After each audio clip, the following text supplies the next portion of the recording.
Olá, caros amigos e amigas, bem-vindos a mais um programa Onde Deus Chora. Esse programa é apresentado a vocês cada semana pela organização católica Ajuda a Igreja que Sofre, conhecida também como AIS do Brasil. Nós somos uma organização da Santa Sé para ajudar projetos da Igreja Católica naqueles lugares mais pobres, mais difíceis, onde também houve guerras, terremotos, revoluções, onde os cristãos passam pelas maiores necessidades. Nós apresentamos aqui a cada semana para vocês entrevistas com personalidades da Igreja das regiões justamente as mais difíceis do nosso planeta. Nós hoje vamos apresentar para vocês o bispo da Terra Santa, um bispo para os maronitas ali da Palestina, Dom Paul Sayah, que é o bispo dos maronitas ali na Terra Santa. Ele vai falar para vocês do trabalho maravilhoso que ele vem fazendo para conseguir a paz daquela região conturbada, em que todo mundo é contra todo mundo, judeus contra muçulmanos, muçulmanos contra cristãos, cristãos uns contra os outros, cristãos, os judeus contra os cristãos também. E esse bispo vem mobilizando os cristãos para um trabalho de paz, de entendimento mútuo, seguindo as palavras, as pregações de Nosso Senhor no Evangelho. Que todos sejam um. Então, com vocês, o Dom Paul, e mostrando um trabalho maravilhoso que ele vem fazendo ali na Terra Santa. Olá, e bem-vindos ao nosso programa Onde Deus Chora. Um programa no qual falamos da situação da igreja que sofre e é perseguida ao redor do mundo. Os maronitas, um rito cristão oriental que faz parte da Igreja Católica e foi fundado por São Maron, é o único rito oriental que nunca se separou de Roma. Ao invés de usar o latim, a liturgia é celebrada em siríaco, um antigo dialeto do aramaico, que é a língua que Jesus falava. O número de católicos maronitas na Terra Santa é de aproximadamente 12 mil. Hoje, é meu privilégio conversar com o arcebispo dos maronitas na Terra Santa e em Haifa, também em Sharqa, em Jerusalém e na Jordânia, Sua Excelência Paul Sayah. Sua Excelência, obrigado por estar aqui em nosso programa. É meu prazer, Mark.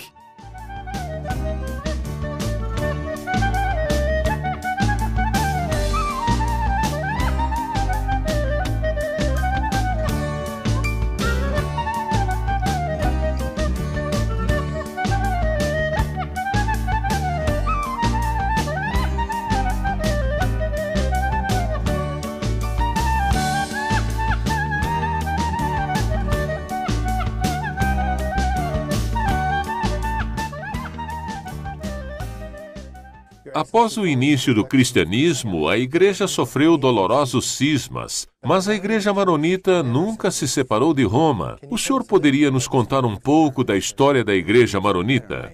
O rito maronita vem do nome do fundador, que morreu em 410, o que significa que já celebramos mais de 16 séculos de vida do nosso rito.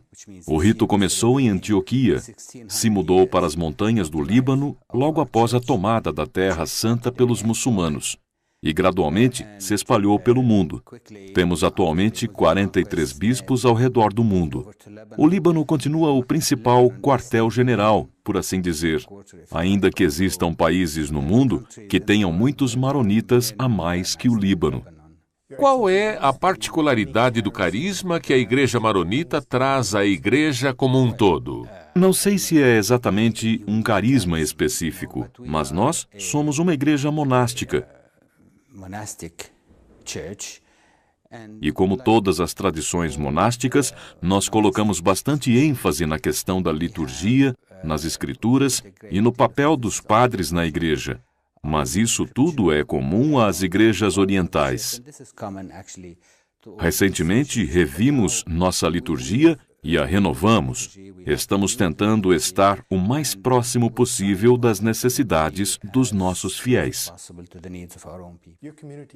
A sua comunidade é geograficamente bastante espalhada e são cerca de 12 mil pessoas na Terra Santa, 800 mil no Líbano e algo em torno de 7 a 10 milhões, não se tem um número muito preciso, ao redor do mundo. Como o senhor faz para servir uma comunidade tão espalhada? A minha comunidade, em específico, é bastante espalhada, pois cobre Israel, Jordânia, Jerusalém e a Palestina, em 2 subdivisões. Como tento servir? É preciso estar presente. Servir as pessoas significa estar o mais perto possível delas. E, tradicionalmente, nós temos 3 responsabilidades básicas. Nós procuramos oferecer ao nosso povo a mensagem. Procuramos oferecer ao nosso povo os sacramentos e todos os serviços que eles precisam. E procuramos o máximo possível estar a serviço do povo em todos os âmbitos, no social, no psicológico, de todas as maneiras possíveis. Os cristãos árabes se encontram encurralados pelos muçulmanos extremistas e pelos sionistas extremistas. É uma maldição ou uma bênção estarem encurralados entre estes 2 grupos? É bom lembrar que não existem somente extremistas. Existem muitos judeus bons e muçulmanos também. Mas não podemos negar que é uma realidade para os cristãos da Terra Santa. Queiramos ou não, o pensamento é assim. Para os judeus, nós somos árabes. E talvez de uma maneira ou de outra, terroristas em potencial. Para os muçulmanos, nós somos cristãos, o que significa que somos infiéis. Mas tudo bem, somos vistos assim. É como fomos vistos e como continuaremos sendo. Mas isso é uma bênção ou uma maldição? Eu realmente não sei. Até onde cabe a mim, posso dizer que estamos aqui, vamos permanecer aqui e estávamos aqui 600 anos antes do Islã vir. A nossa vida não é fácil e sei que nosso Senhor não nos prometeu um piquenique. A cruz é a cruz e nós vamos carregá-la, pois existe a ressurreição que é a nossa vida e nossa missão, e vamos manter esse norte. Qual é o papel mais importante que os cristãos árabes atuam nessa dinâmica? Acredito que eles estão em uma posição de mediadores, em uma posição de testemunhas. É preciso lembrar que nos colocaram em uma comissão para reconciliação. Além disso, os cristãos têm um grande trabalho no campo de serviços, na educação, na saúde, na assistência social, entre outros. Nós oferecemos neste âmbito uma grande quantidade de serviços. E estes atingem muito mais do que nossa minoria, de 1 a 2%. Mas o que gostaríamos, se possível, é ser agentes de reconciliação, de diálogo e também de poder mostrar aos muçulmanos a verdadeira visão cristã e a nossa maneira de ver a vida e tudo mais. O senhor diria que a tensão entre palestinos e israelitas é religiosa ou é um problema racial? Eu acho que não é algo religioso, mas tem um fundo religioso no sentido que existem extremistas na sociedade judaica e extremistas na sociedade islâmica. E estes extremistas têm problemas com todos. Mas eu creio que, basicamente, é uma tensão política, um problema político. Este é um problema de 2 povos que tentam dividir uma terra e ambos querem tudo.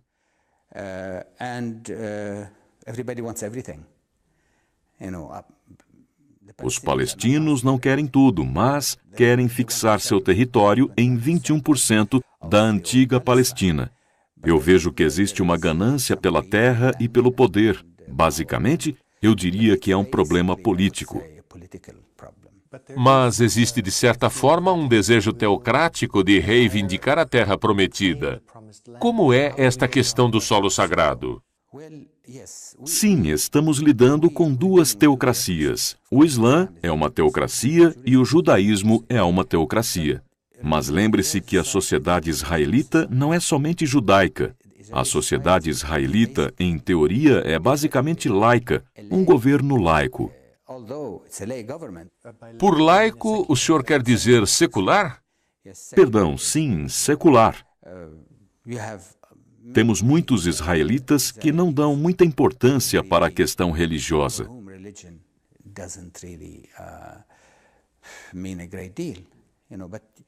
Contudo, há extremistas religiosos e o número deles só cresce. Os extremistas estão crescendo? Sim, eles estão. É claro que neste momento temos direito a estar no governo e quanto mais disto, melhor. Houve recentemente uma proposta que deveria existir um juramento de lealdade para aqueles? Isso foi votado no governo ontem. E sim, é uma requisição feita a cada cidadão israelita para que jure lealdade a Israel como um Estado judeu democrata, se é que é possível ser os dois ao mesmo tempo. Um ou outro? Exato. É claro que isso é uma mensagem para os 20% de árabes do país. É uma mensagem que diz que não gostam deles ali. O outro problema de Israel ser o país dos judeus é a questão dos refugiados, que são 3 ou 4 milhões no mundo e deveriam, de acordo com as leis internacionais, poder retornar. Quantos deles retornarão a Israel? Eu tenho minhas dúvidas, mas, novamente, essa é a ideia, pois não querem que nenhum desses refugiados voltem. Essa é uma questão muito complexa. Os israelitas que estão lá vão continuar lá, pois não creio que vão expulsar os árabes, ainda que exista a questão das fronteiras que mudam para tentar deixar de fora do muro os muçulmanos ou os árabes de Israel que estavam na região dos assentamentos. Esta é uma das questões, mas a questão que mais nos preocupa é que muitos países, Líbano, Jordânia, entre outros países que têm centenas de milhares de refugiados, muitos gostariam que eles voltassem para suas terras. E se Israel declara que é o país dos judeus, qualquer um que não seja judeu não é bem-vindo. Eu gostaria de voltar ao assunto das iniciativas da Igreja Católica e da Igreja Maronita na questão da reconciliação. O senhor começou, por exemplo, um projeto chamado Encounter, no qual convidam jovens judeus, católicos e muçulmanos para dialogar. Quais são os frutos sentidos neste esforço conjunto? O que me inspirou é precisamente o que estava falando antes.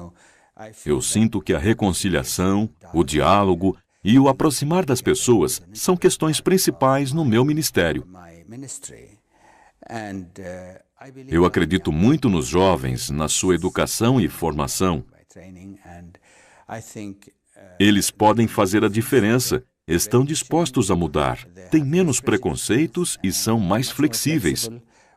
Nós começamos com 4 cristãos, 4 muçulmanos e 4 judeus, sendo 2 meninos e 2 meninas, todos da região de Jerusalém. Depois surgiu um grupo nos mesmos moldes em Londres, na diocese de Chelmsford, que é anglicana. É por isso que é um programa de intercâmbio. Intercâmbio entre a Terra Santa, minha diocese, e a diocese de Chelmsford.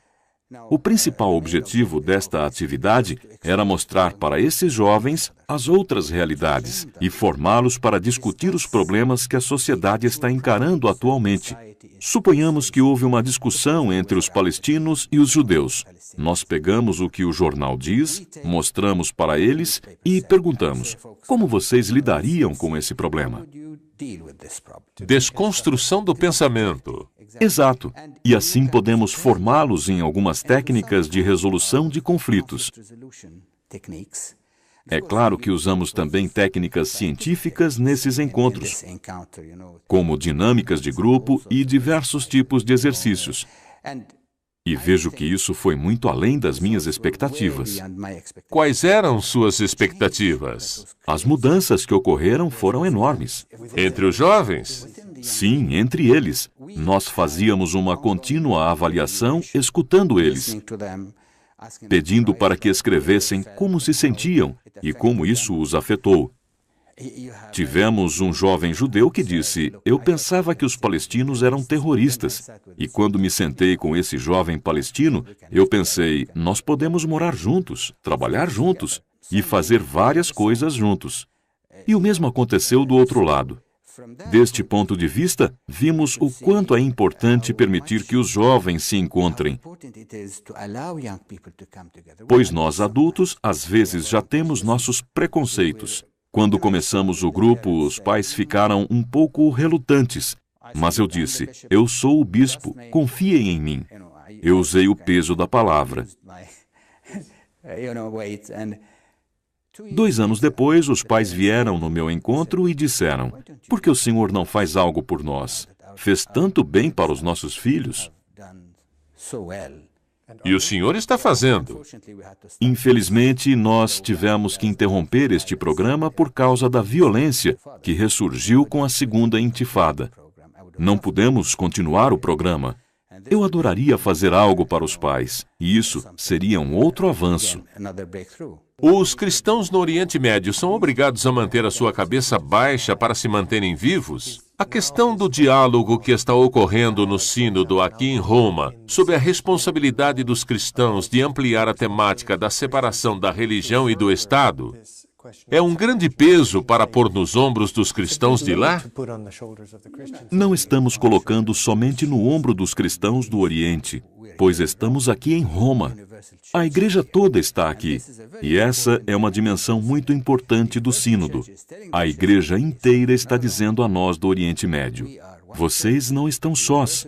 Nós somos uma igreja, a Igreja Universal. A Igreja Universal que está com vocês. E vocês são parte da Igreja Universal. E nós damos apoio, pois acreditamos que vocês têm uma missão e têm algo para oferecer a nós como Igreja Mundial. Mas estamos aí também para ajudá-los. Não se sintam sós. Essa é uma lição importante, uma mensagem importante, e nós sentimos um grande privilégio em estar na Terra Santa.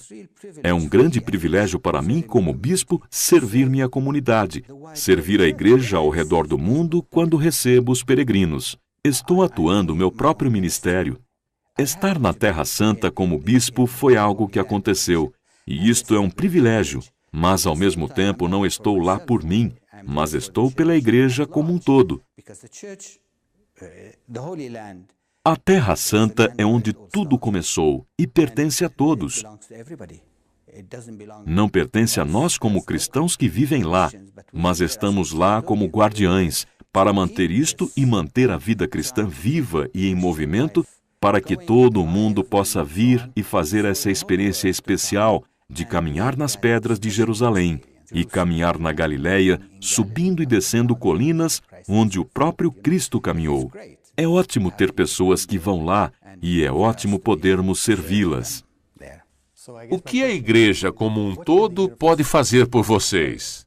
Ir até a Terra Santa. Só o fato de ir já é uma ajuda na nossa causa. Nos ajudam financeiramente e também nós nos sentimos a serviço de vocês. Também é importante falarem da situação do Oriente Médio. A situação da Palestina não foi criada pelos moradores de lá, mas foi criada pela comunidade internacional. E ela mesmo deveria rever seus conceitos e fazer algo para ajudar. Os moradores locais nunca conseguirão resolver este problema sozinhos, e graças a Deus existem algumas iniciativas. Neste momento, em particular, os Estados Unidos parecem estar levando mais a sério, e também a Europa, que sempre tentou. Um outro ponto é que continuem nos ajudando em nossos projetos. Eu nunca sonharia em construir um centro pastoral que custou centenas de milhares de euros se eu tivesse que depender somente da minha comunidade. Também é importante o sínodo que estamos agora, que nos diz que a igreja como um todo está lá para nos ajudar.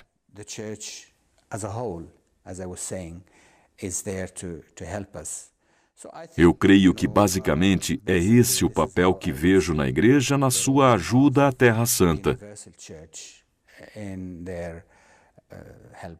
Para mantermos o local não somente para nós, mas para a Igreja Universal.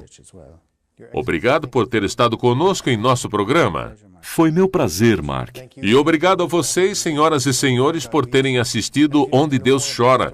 E se quiserem saber mais sobre como vocês possam ajudar, eu os encorajo a verem as informações para contato ao final do nosso programa.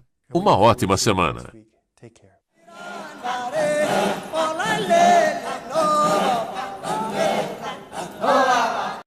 Oração, informação e caridade.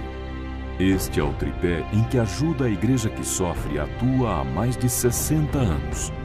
Seja no sustento de missionários e religiosas, na formação de novos padres ou na construção de igrejas, a Ajuda à Igreja que Sofre apoia projetos em mais de 140 países, tanto em regiões de missão como nos lugares de perseguição. Você pode fazer parte desta obra. Ligue agora para 0800 77 099 27 ou acesse o site www.ais.org.br e peça para receber gratuitamente em sua casa o boletim mensal da Ajuda à Igreja que Sofre. Assim, você estará bem informado sobre o que acontece com a sua igreja e saberá como você pode ajudá-la com sua oração e doação.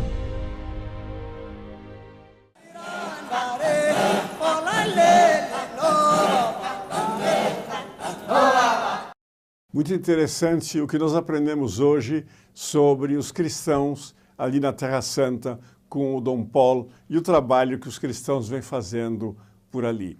Eu gostaria de dizer para vocês que nós, da Ajuda à Igreja que Sofre, temos muitos projetos para ajudar os árabes cristãos na Terra Santa, no Líbano e agora, sobretudo, na Síria, por causa da guerra civil que está havendo lá, que está morrendo muita gente perdeu tudo, há milhares e milhares e milhares de cristãos refugiados e que precisam da nossa ajuda.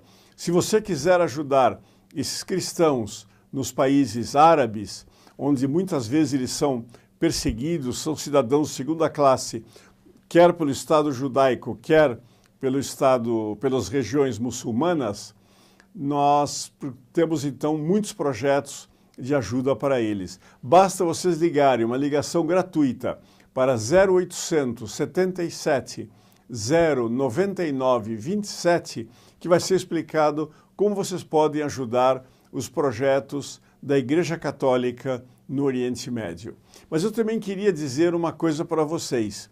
Nós, no final desse ano, em outubro, estamos organizando uma peregrinação a Roma e a Assis. Vamos comemorar 100 anos do nascimento do nosso fundador, o padre Werenfried von Straten. E o assistente espiritual da peregrinação vai ser o padre Evaristo de Biasi. E vamos contar também com a presença do Frei Hans Stapel, o fundador das Fazendas da Esperança.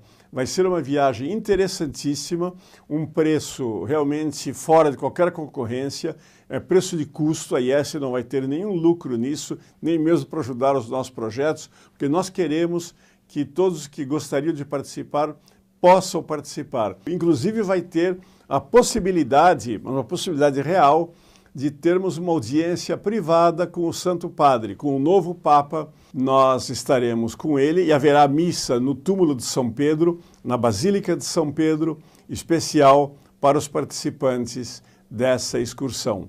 Convido então a todos para telefonarem para o mesmo número que eu já dei a vocês, o 0800 77 099 27, para obterem maiores informações sobre essa viagem muito especial, que será um grande momento de bênção e de graças para todos os participantes. Até o próximo programa, se Deus quiser, nesse mesmo canal e nesse mesmo horário. Até lá, se Deus quiser.